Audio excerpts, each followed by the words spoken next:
So, hello everybody. My name is Kim MacLeod from Indie Authors World, and here we are for another one of our book launch celebrations. Tonight we have this book. It is called Through My Eyes by Jette Finn, and we've got Jette on the call with us, all the way from across the pond in the US of A. Yep. Hello. So, hello and welcome, Jette. It's lovely to have you here. Thank you very much. Lovely to be here. So we're going to have a little chat about your book and a little bit about your life and all the things that you've shared, a little bit of what you've shared in this book. So just to get everybody excited and looking forward to hearing more, I'm going to read the blurb from the back of the book just to whet your appetites then. So it says, at 23 years old, a fresh-faced Danish girl heads to London to become an au pair, with only a small suitcase and her dreams in hand. In mysterious ways, she's guided headlong into the glamour and shadows of the pop music world. When her marriage crumbles, she finds herself at ground zero with her two young boys. And Jette feels alone and lost. Can she reimagine her life? And is there a path to healing and wholeness? Told with grace and style and sparkling with warmth and humour, this memoir powerfully captures the wonder and pain of a woman finding her way, a journey that enchanted, crushed, strengthened, and ultimately healed her. Yep. Yep, absolutely. That's about it. That's about it. There you are. So that's it. We're done now. Thanks very much, folks. See you. So I can see people going, oh, tell me more.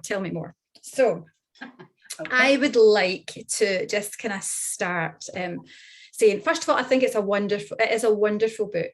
You're a great storyteller, and you're so into, you describe your life in such detail. So I wonder, because there's so much in that, did you keep a diary or a journal that you actually were able to go back to remember the events the way that you've been able to tell them? No, I've never kept a diary, ever. So it's pure memory, and it really just only happened when I start thinking that I would like to write a memoir. As now my age, it just felt that I've been through so many things, good things, bad things. But it really only started when I started putting my fingers on the typewriter. And as you know, it's me memorizing things coming from the past, and there was the present, and it all got a little bit confused for me, thinking, can I put the book out like that, little chapters, and then you're in the present, then suddenly you're back in when I was born. But it has been quite an interesting journey to see how people have found that very interesting. So no, it really is just when I came on the typewriter and suddenly I remembered taste and smells and sounds and clothing, and it just all came back. And it's been very interesting just with my family who read the book, how they say, you really got us back to my cousins, just back to my grandmother's house. We're just not even thinking about it. And they just find it's amazing, these details. So it really all just came from pure memory. Yeah, because it is so rich in detail, like you said. I mean, I really felt as if I was there alongside you, because it's, you described things to the feel of of what the clothing felt like, and the colors and the textures, as well as the sounds and the everything. It's just, and I really thought, my goodness, how has this woman got such an amazing memory that she can really take herself back to that? I can't remember what I did yesterday. It's still okay. I'm still okay. Well done. I'm going to write it now, if not later. I mean, it has been interesting because I think that's what people really absolutely love. Just like you said, that just from the first page, they just feel that they are with me and can relate to so many things themselves. Which I hope perhaps will come over with. So that's definitely one of the amazing things that's happened with the book. And also inspired people to actually want to write their own memoir. Thinking, well, actually, there's so many memories of mine, and it's just being brave, or, you know, some keep diaries, obviously, but I didn't. Yeah. Yeah. Yeah. So can I ask then, how does a young 23-year-old Danish girl find herself in London? What was this the kind of trigger that kind of led you there? I left my boyfriend and my mother. As you know through the book, I didn't have the most amazing relationship with my mother, or childhood, you know, it's all written in my book. And it was really, should I stay? Should I go? My boyfriend, Jan, begged me to stay and we should get married. And I was only 23, and he was had many affairs and not trustworthy at all. And I was thinking, okay, I got to do something. And that's why it happened, as I've written in the book, that I saw in the newspaper, and they were looking for an au pair, Danish-English family in London. And 2 days later, I just packed a suitcase and never looked back, got on the train, and that was it. And I never went back to Denmark again. So many things happened to me in England, obviously. Yeah. When I met my boyfriend, husband, and so forth. Yeah, and we're going to delve into a little more of that, because it was then the start of an amazing sort of journey. Deborah's just asking, where in Denmark are you from? I'm from the island, the South Island. There's 6 little islands of Denmark, and it's called Falster. Falster. It's very close to the German border, so the south coast of Denmark. Deborah's been in, I don't know, Asdel, Asdel, may have spelt it wrong, so somewhere in Denmark. Asdel, Asdel. Don't know. We'll look it up later. We'll do a little Google search later and see if we can find it on the maps, how close it was to you. So you talked there about your mum, you know, and the kind of difficult start that your relationship certainly was. And you know, you've shared a lot of that, you know, in throughout your book. Was it cathartic to go back and write this then? You know, did it help you? Because a lot of the journey, you're really seeking her love, you know, and trying to understand, you know, how you didn't really feel kind of loved, you know, her love. It was definitely a bit like therapy for me. As you know, I've been through a lot of different counseling, therapy, yoga, healings, through all kinds of things, also with my ex-husband. But with my mother, it really was pure therapy to really figure out what I felt for her, or understanding what happened and what happened to her, asking her questions, which I still obviously can't ask her anymore as she passed away. So it was really sort of coming to the end of the book. I just felt very relieved somehow that is actually, and also because so many women has related to it in different way of stories, and really open up themselves to, you know, it's never too late to come to terms with something who you perhaps have had all your lifehood. You know, it took me many years to get over. And as you know, in the book, I was sitting down my mother and asked her why she didn't love me, but she would not have it. So, and she never did. So yeah, but it was a very, very deep therapy for me to actually, and I feel so much lighter that it's actually, I suppose, in a way, I've nearly just come to terms with it, which is quite an amazing thing. Yeah. So yeah, it helped a lot. And you know, I think that's a you know, it's one reason even just to be writing something like that, because it does you know, free up and allows you to explore you know, your past and like you say, come to terms with it. And it's great that you do feel lighter. You know, that's the wonderful output from not only having a book there, but now you actually feel a bit lighter and you've come to terms with some of your past, which is great. So we took this kind of, here we are, arrives in London with our little suitcase in hand, and you end up working for you know, quite a family then. Yeah, I didn't realize it was. I worked there for 2 months before I found out who my Danish Lisbeth, the lady of the house I worked for, Yeah. until he walked through the house coming back from a tour, world tour. And I thought, well, he looks familiar. I think I've got an album when I was 15 for my first boyfriend of you. And it was Dave Davies from the Kinks. So that was her husband. So I was just kind of taken back, going, oh, hello. So yeah. that was sort of the, getting to know the family through working with them. And then, as you know, towards the end of that year, I met the nephew of Dave and Yep. Ray Davies from the Kinks, and married him in the end, Phil. So it was an interesting journey. I was in the family of these famous people, and then it just went on from there with being in the show business and so forward. Not in that year, but it was quite an interesting journey. So what was it like when you had that sort of sudden recognition then of, you know, here's somebody you had listened to his music, had albums, you know, and here's that person sort of walking in the room, and it's like, oh, you know, that must have been, was that quite a surreal moment for you? Well, it was, because, as you know, through the book also, I'm a bit of a dreamer. So it was just kind of, is this real?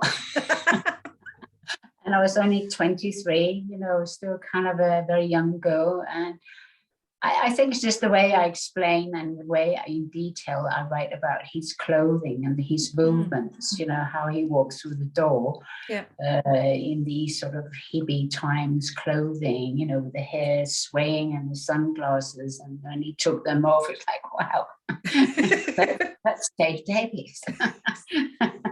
So it's just all this synchronicity in the book, you know, because my first boyfriend, he bought me the first album, The Kinks. I had never heard about them before when I was 16.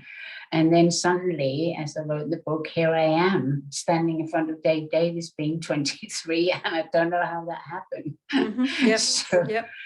These strange synchronicities that actually, you know, there's lots of things that come up throughout the book. There are lots of little things that you just think, wow, this is some interesting kind of connections and things. And we'll delve into a little bit of that towards the end, because I want to kind of come back around something. But and you picked up on being a dreamer, and there's so much of your book where you're suddenly, you know, you're telling a story, and then it's just you're right into here I am dreaming about something else that was going on. Was that a real factor of your life? And is it still, would you still describe yourself as a dreamer? I'm still the same. That will never go away. My husband goes, okay, yeah, I get it. So yet is off in dream world. So. Yeah, I'm here, but I'm not here. Was that a challenge for you then growing up? You know, because you were immersed in your own dream world, you know? I mean, it was kind of a saver for me to actually become a bit of a dreamer, because I realized that I didn't have much love, if any, of my mother when I was a child, and she divorced my father, and he was also, unfortunately, an alcoholic, serious alcoholic, but he was always very nice to me. But and then she married my stepfather, and then that's really where everything went wrong, because he didn't like me either. So it was kind of I just went into this bubble and in this kind of dream world to just be, I don't know, surviving and understanding where I was coming from, you know, through all this I have written about, you know, like smells and colors, and cover myself up under my duvet and just imagine, you know, well, as you know, my grandmother was really the one I loved, if it wasn't for her, you know, but still, I just automatically, I think, became a dreamer. Or maybe I've always been a dreamer, even from the day I was born. Maybe I was just meant to be this personality, a dreamer. So that has definitely followed me all through life, and still do. Yeah, and there's something magical, I think, about people who can, just to kind of immerse themselves in that, other where they can just kind of zone out of some of the stuff that's going on and be away inside your dreams. It's lovely. The other thing I was conscious of was that you described like small things that you had kept, or things that you had blankets and trinkets that you had followed you, that you'd kept, and were those, do you still have some of those things? I still have them. I have many little things who just sort of remind me from the past and make me feel comforting, even to this day. There's a Christmas card for my mother. That was the last one she managed to write to me, where she again tells me, first time that she loves me. And, that all these little things are sort of around me all the time. Yeah. But also it's just interesting to be a dreamer, because you see so much more of nature and everything around you. People just say, well, where were you and where's that from? And how did you see that roof? And I said, well, you just look up. My cousins in Denmark say, where's that from in Copenhagen? And she said, well, you just look up, just feel or taste, or I don't know, hug a tree or... Yeah, exactly. Yeah. But so many people don't see it, so sometimes I find not frustrating, but it's kind of just interesting. Yeah, that people live in so many different versions of reality, isn't it? Yeah. That's the thing. Yeah, very much so. So picking up then about then Phil, who became, your husband, and when the two of you got together, he wasn't yet a famous musician. He was a guitar player. But you describe as quite a sort of penniless guitar player really at the start, but that obviously changed, and he became a very respected, well-known musician who was then in amongst all these famous like really famous people. How did that, how did your life change then? From being here you are, you're in the family of the Kinks, but to then kind of like from there to be married to that huge, then suddenly he's in the starlight as well. How was that? Well, it was very difficult, because he just changed from one overnight when he became successful, and it was very difficult for him to cope with it. And he just felt he had to change his personality, and obviously world tours. He was not home for 3 or 4 or 5 months at the time, so everything changed, not to the better, and not for him either, to be honest, because he was one of those who just couldn't cope with being successful. He just went straight into it. I mean, you see other people who just keep a family still together, but that was really where it all started going wrong in our marriage. He just couldn't cope with the success. I mean, he would come home sometimes in these Gianni Versace suits and sunglasses indoors, and I go, hello. You're home now. You can take them off and put your slippers on. This is your child, Oliver. But it was hard on me, and that's really where I start sort of feeling poorly and become quite an introvert, because he started not being very nice to me, and I couldn't trust him. He was misleading, just all these things happened at that time. So not all his fault, but I really became quite an introvert and didn't want to see anyone or be with anyone. So after the divorce, at last, in the end, after 32 years, I started building myself up again. Fortunately, I didn't go down in a black hole or became an alcoholic or drug addict. I just picked up myself and started all over again, and that's all the healing in the book, the different things I start doing for myself. So being running 32 years. Yes, exactly. I know. She's got a lot of patience, this woman, I would say.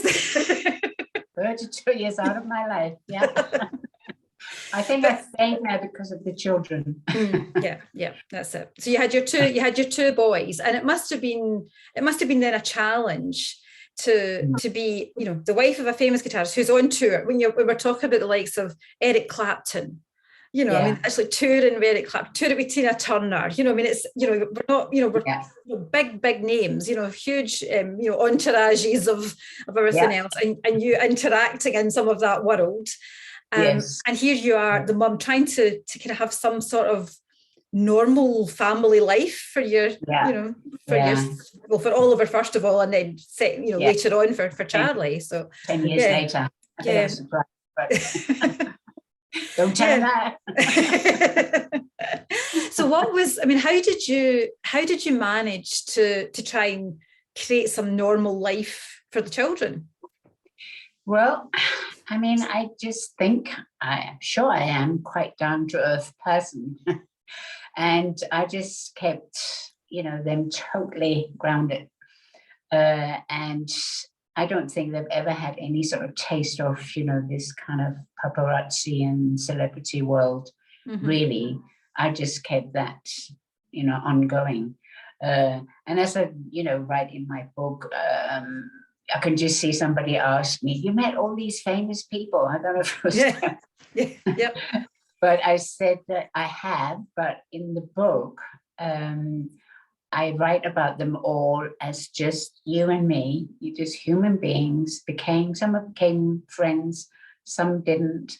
And, you know, if I was with my kids to a concert, I will be much more interested in talking to the chauffeur in the limousine about his family. And, you know, I just kept it. It really didn't impress me.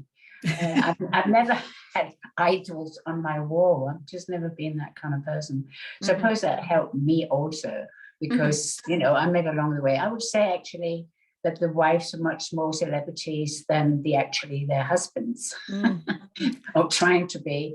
So I had many moments with them sort of going, you know, what are you talking about? You know, sort of in a hotel, you know, they will call me from this 5-star hotel. I was sitting in the room and I would come out, and she said, oh, you know, you need to come down to the lobby and I want to show you something. And I said, okay. It's not in my book, by the way. And I came down, she said, oh, I just want you to see what kind of jewelry should I wear. I have all this jewelry. And I'm like, you asked me to come down to choose a piece of jewelry? I said, I can't believe it. So, you know, I just went upstairs. But I was all these little moments. So really, I don't know, I just kept, I mean, I had a kind of a close relationship with some of them, because I think they were just attracted to that I just talked to them like everybody else. Yeah, that you weren't doing the, you know, starry-eyed, oh my goodness, or how could I, you know, I can kind of have a better life by association with you and hang on your coattails and do all that. So yeah, I mean, you know, with Eric Clapton, I had kind of an argument with him because I said, you know, Connie's just don't stand a chance, the little boy who died, because his upbringing was he was taking care of his grandmother. His mother left for Canada, and he's always treated women really badly. And then, you know, he was not interested in the children. And then, you know, I said to him, well, here we go. You're just doing exactly the same as your mother did to you. So we just had all these little conversations with various people, dire straits, you know. But I think it was just, you know, it was just kind of, well, you know, it's kind of nice to know somebody who just doesn't say, wow, you're Eric Clapton. Oh, wow. And be hanging on their words. Yeah, I think, I'm trying to think, who was it you said, oh, you're not very tall? Who did you say that to? Mick Jagger. Yeah, and he wasn't very impressed. He wasn't very impressed. Then he was like, no. That was quite a funny moment. It's like silence, and everybody was keeping quiet. Well, I don't know the man. It was just like, wow, you're same height as me. So that was quite. I said that a few times, and the prime minister. I suddenly forgotten his name. The prime minister at the time. Tony Blair. Tony Blair. Yeah. Well, I said to him when I met him, you know, at Buckingham Palace, I just said to him, well, you don't have long hair anymore. You used to be in a band, right? Which he did. That was kind of funny. But it's interesting how things comes out of them. They just kind of relax and sort of, have fun or just talk normal stuff, which he told me a funny story in that moment. Yeah. Yeah, and that's been, I think that's part of the endearing quality of how you're sharing stuff, because you are, so there's a lot, you have to read the book, folks, because you'll do the name check. Can I say, I mean, Sinclair's a huge music fan, right? I mean, he's, I don't know if you might not see, if I turn that around, you might actually see on the wall there's a lot of some of his albums, right, that he's got his favorite ones that he's actually got that he got done as a canvas. And so when he's working on the book and he's typesetting this and he's going, it's just a tick list of my musical heroes, he said, this is like, and when you realise, how many degrees of separation have I got now from, Paul McCartney, it's like, so, I know. But the fact that you are sharing not from let me tell you all the gossip, let me tell you behind the scenes what it was really like, but, here's life, like you said, through your eyes and these conversations, and these little snippets and insights into that is fabulous. There's a little line here and there. Yeah, absolutely. It's like I could have been a lot more gossip, but decided not to. That's not what I wanted to come over with anyway. Yeah, it's exactly. more like the title, Through My Eyes, really what I experienced and saw. Yeah. And you've done that so well. I want to come back to the clothes, right? So can you share the gossip now? That's for the after party, nope. Deborah. We'll need to wait until the recording stopped for the after party. Yeah. She had to text me. So because you're describing your clothes. Yeah. And I said you haven't kept a diary, you haven't kept a journal, but when you're immersing yourself back into that memory, you were describing what you were wearing. Yes. So you were really being able to see yourself with those clothes. Yeah, totally. I mean, I can just remember like it was yesterday, when I start writing it down, and I have a lot of the clothes still, apart from my brown suede boots had to die. You have to read those brown. That's what I said. Those brown. I was actually thinking, I must try and find a pair of brown suede boots, because you had me hooked.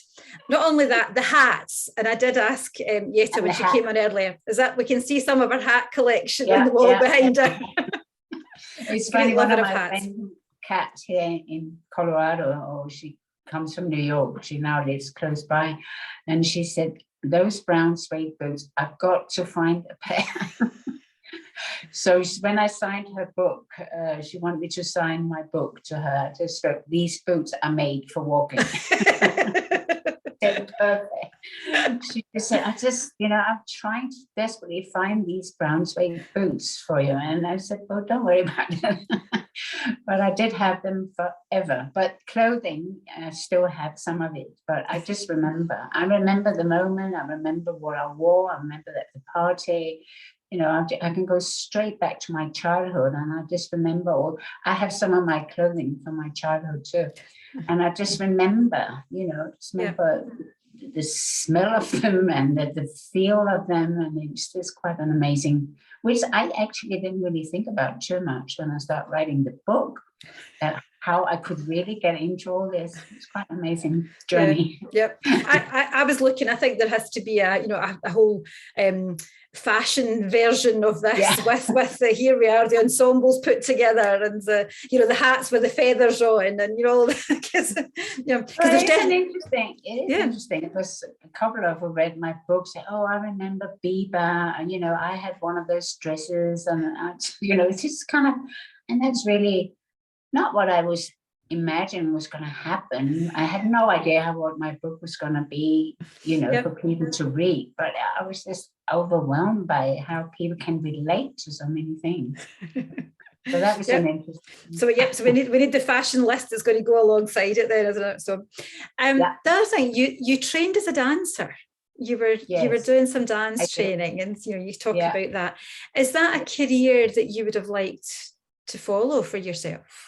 I think so. Yeah. I mean, when I was, a little girl, I just wanted to be a dancer or an actress. And my mother said, no, you can't, you have to go out and get a job. So that's, as I wrote in the book, that's what I did, start in the factory and so forth. And then I really didn't start dancing before I came to England properly, and did classes and did some theatre work, and traveled to New York just to do classes over there with Alvin Ailey, and it all kind of, but really, I mean, I don't know if I can say that it's Phil's fault that I didn't make it.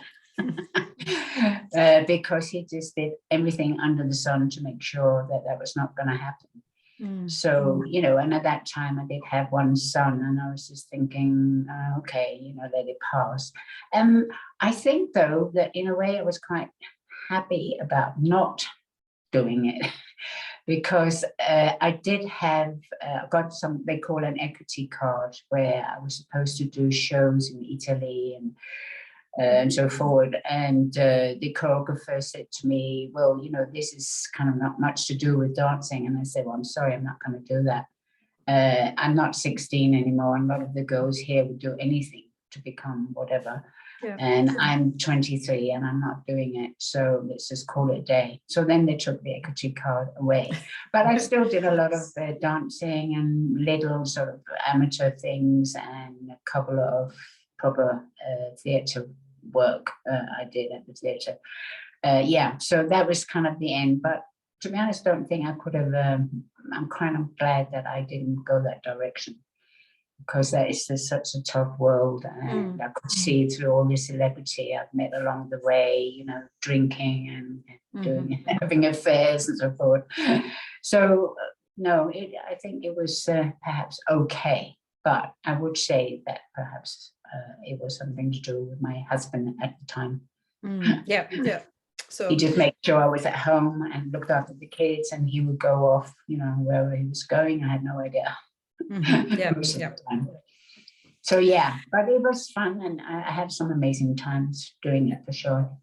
And that's, I suppose, kind of leads us into the fact that, so then, we said after 32 years, the marriage does end, and your husband's, got another woman that appears into the frame, and so what was it like then for you to sign those divorce papers, and then really although you'd been on your own for quite a lot of your marriage and quite a lot of your life, really, with although you had your sons and others around you, but you had been on your own, but then you were really able to immerse yourself in you, I suppose. Yes.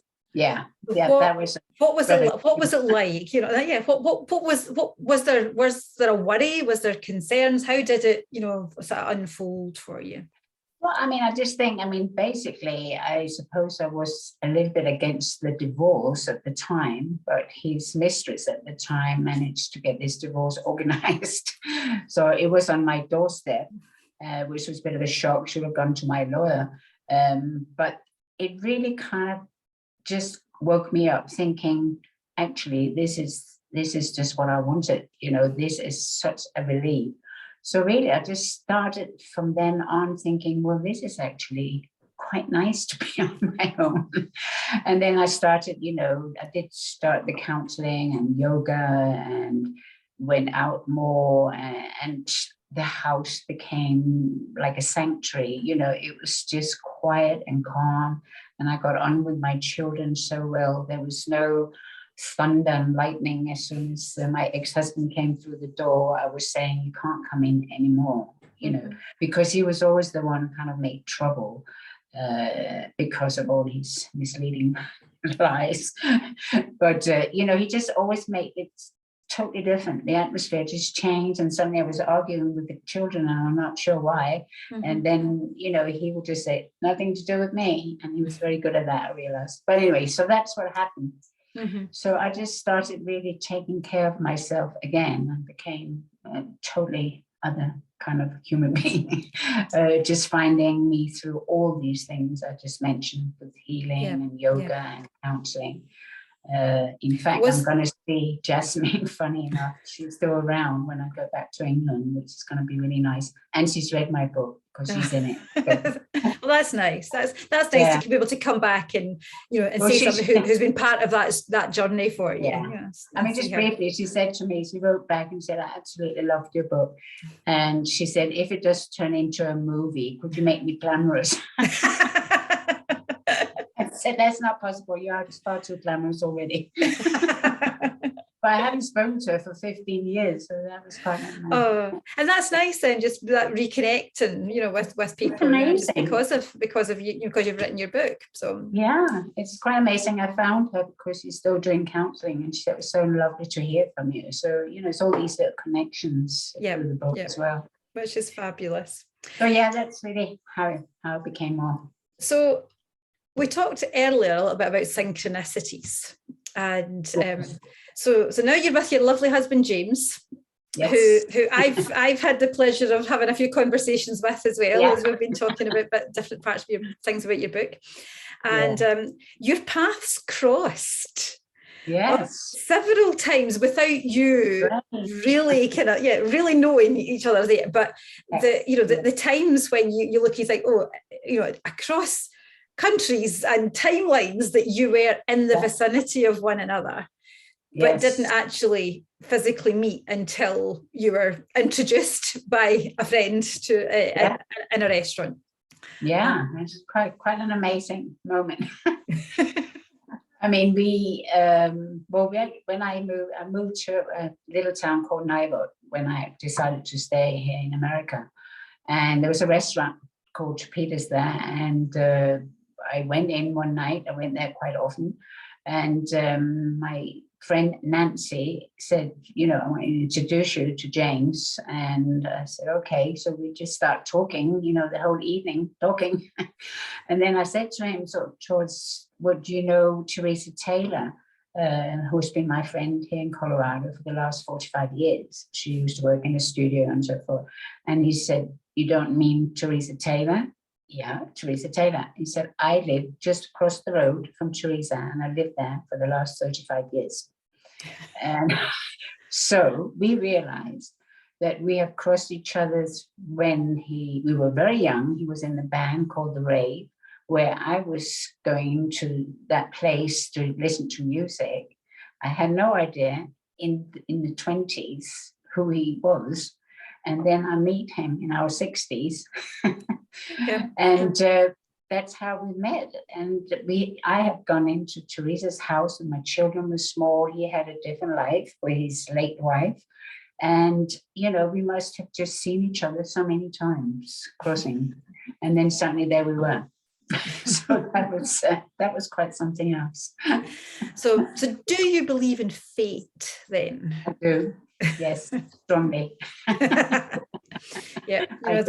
That sort of, there's been some spiritual connection or something going on to to actually to lead the two of you to where you are now.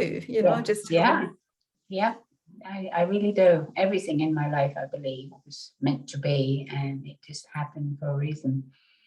Yeah, it's been a very interesting journey, that's for sure. And a lot of other synchronicity moments. Oh yeah, there's lots. Yeah, that's what I said. You need to go and read the book because there's lots of them. There's lots of these little things that you go, what, really? All right, okay, yeah. So yeah, I mean, it's like, the dreams I had when I was little and where I have written, and little did I know I will be there, 20 years time, or go to the White House, or all these weird things, thinking, how did I end up in these places? how did all this happen? Yeah, how did all this happen? Well, it was just all a dream. It's going to wake up like the episode of Dallas. Wake up tomorrow. What did I tell Kim? Well, thank you though for writing and sharing your dreams and your stories and your synchronicities and your little insights into your life, because it's just absolutely amazing. That's a little link, folks that are here in the UK. That's the Amazon link. If you want to kind of go and we'll do a little plug to go and buy the book. If you want to go and find it, you can get it there. But what we're going to ask you now is to give us a little reading. You're going to share a little part of your book with us, so we can hear. My mother was in hospital, basically dying, and she had ovarian cancer, 4-stage ovarian cancer. So it's just a little brief chapter from a moment in the hospital called The Hairspray. Okay. I got a flight from London to Copenhagen, leaving my 2 boys behind to visit my mother in the hospital. She had been diagnosed with stage 4 ovarian cancer, and I walked into the room, which was filled with a beautiful scent of flowers. The window out to the garden was open, and I could hear the birds singing, sitting in the willow tree. It took me back to having a tea party with my teddies under the willow tree. I would have liked my mother to have been there with me, sharing the cakes I had made out of candy my grandmother gave me. The wardrobe against the hospice wall was open a little, so I could see all her beautiful designer dresses she hoped to wear again soon. All her makeup and of course her hairspray was on a little glass shelf above her big mirror. It took me back again to the moment of admiring her beauty and the smell of the hairspray falling over her hair so slowly, looking like little twinkling stars sparkling in her hair. I put the flowers in a vase and put them on her little glass table next to her bed, which was filled with bottles of painkillers. I bought you single flower pale pink tulips, as I know you love them so much, Mum. She turned her face towards me, and I could see the reflection of her nearly bald head in the big mirror on the wall at the end of her bed. She looked very fragile and frightened in her eyes. She said, "Thank you for those beautiful flowers," and she managed to sit up a little. I held her around her shoulders while she bent over to smell the sweet scent of the tulips. She felt so small in my arms, and I laid her down in the bed, which seemed to be too big for her now.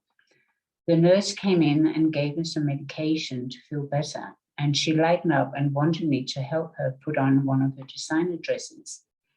I helped her get the dress over her nearly bald head, and she suddenly looked at me and said, "I'm so sorry for all the years we have missed seeing each other and not understanding how unhappy you were in your marriage. I'm worried for you going through a divorce right now, and what is it going to happen to you and the boys?" "It's okay, Mother. We are here now talking of love one another, and that is all that matters." She said, "I would like to see Phil and talk to him. I promise I will try to call him and hope he will come and see you." She looked beautiful in her dress, and we put her little flat ballerina shoes on her feet. I gave her a little hand mirror so she could put on makeup and a little eyeshadow on her eyelids.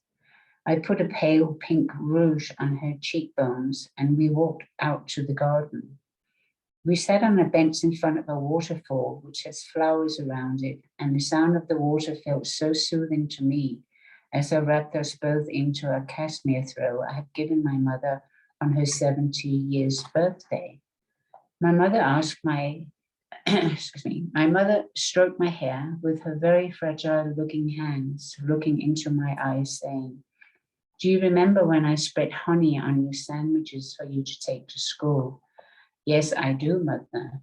I'm sorry that I did that, as I knew you didn't like honey."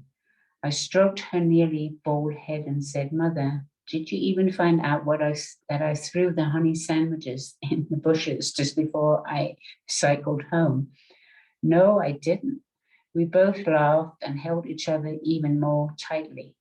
She looked at me with tears in her eyes, and she whispered in my ear with her very weak voice, "I love you, Jette." I wiped the tears away and left them on my dress so I could smell the tears later and relive the sensation of being close to her. That evening, after hugging my mother and kissing her on her forehead and saying, "Good night, see you tomorrow," she held my hand tight and I kissed her hand and walked out of the room. I went back to the hotel I was staying at and laid myself on the bed crying with deep emotion. Fabulous. So good. So good. Thank you so much for sharing that. You're welcome. An emotional episode from the book, but we talked earlier and I thought, yeah, it helps just to put some stuff in there. Yeah, Deborah said speechless, just wonderful storytelling. So thank you so much, Yetta, for doing that. Wow. So we're just about to sort of wrap up for this evening. Does anybody had any more questions or anything else that you want to ask for tonight? And if you want to, you can unmute yourself even and ask. Oh, Deborah says she can't wait to get the book. Right, okay, that's yeah, one book sale. Yeah, well done.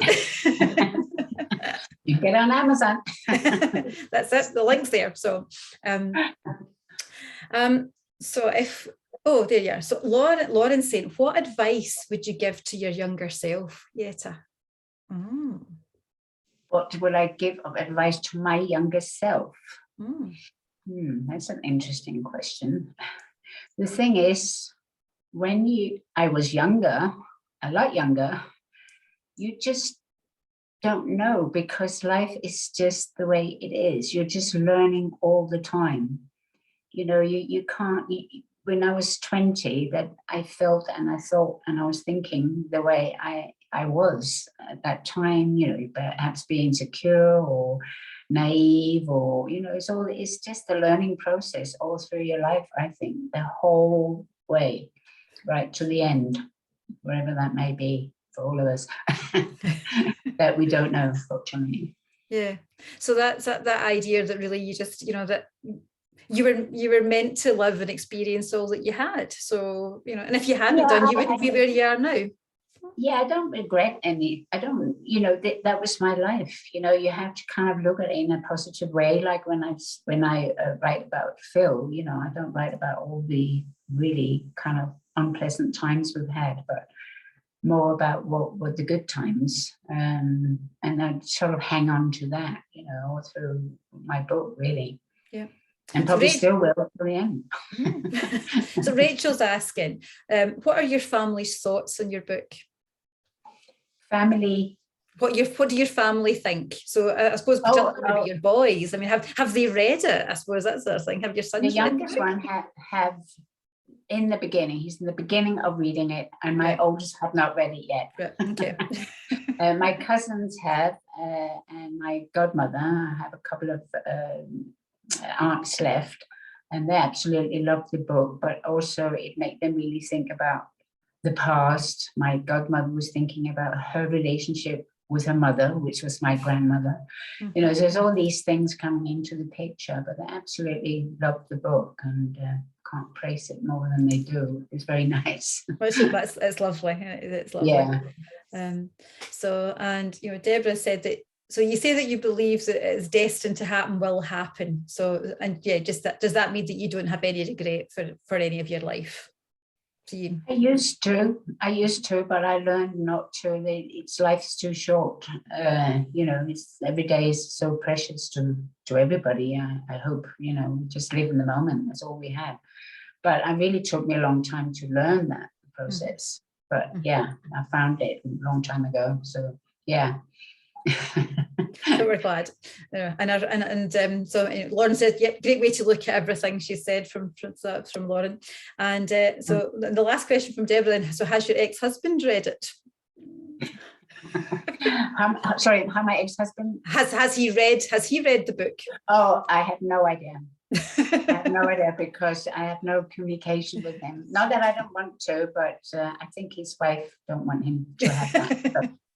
Like I said, we're not sharing anything bad in there. So I think he will probably have read it, because I know him well, but he won't tell anyone. He has lots of regrets. Many times he wanted me back, so there's been moments. So I'm sure that will clarify many things for him, his own being, for sure. Yeah. Yeah. So I think, you know, that it's been a fabulous journey with you tonight. Thank you so much for sharing your story with us, you know, telling us a little bit more about the things that are behind the book. We're going to have I think a kind of who's who. We'll get you all guessing as to who else that who's going to appear in the book. You know, that's the thing, is the tick list of everything else. People said it's been fantastic, you know. Just one last question that Sheila, which is an interesting one. So just before we finish, she said, Sheila has said, is there anything you would like to have left out of the book, or that you would have liked to have added that you hadn't now? Nope. I think it's just how I wanted it to be. Yeah. No, nothing I've left out or nothing I want to add. And what's next for you then? Where what can we look forward to next? Well, there's so many saying, you know, this was like a marathon. I just wanted to turn pages and I really didn't want it to end. So please, what are you going to do next? Which you actually told me once upon a time, when that time comes. I'm like, oh, I have to write another book. But obviously it won't be a memoir. So I am in the middle of, it's more like a fantasy. Here I go, dreaming of a house I walk by every day here where I live, which just like a magical house. So I've started writing a bit more of that, with elves and fairies and butterflies living in there, including the people. So we'll see what happens. But also my photography, I'm in the middle of that, put that into my poem. So yep, you take a lot of photographs, so you must. So I think for people to, you know, follow, go and look for. You've got Jette Finn. You've got your author's page on Facebook. You share some of your photographs, you know, on there. So please, you know, go and putting up a website very shortly, so it'll be all there on too. Because our photographs are beautiful. That's it. All these little things that they just have to be, you know, you write a book and before you know it, you're having to create all this other stuff around it. So, exactly. So can I say thank you again, Jette? It's been lovely to kind of talk to you. I've enjoyed our chat and kind of living through your eyes, you know, tonight. So here we are, just the book, you know, Jette's, and I look at that illustration. Isn't that absolutely stunning? You know, to give a little shout out to your artist who did that, because that is your eyes. And then the butterflies is really there because at the time, you know, the counselling when I felt trapped in little birds. So that's something you can read about, but that's why they're in front of that's why the butterflies are there. So what we usually do now is have a little bit of noise, but everybody can unmute themselves and give you a little round of applause, because we would do it if we were here in person. So you can all go and just kind of say thank you so much, Jette. Thank you. Thank you very much. Awesome. Thank you so much. Thank you. Thank you. It's lovely.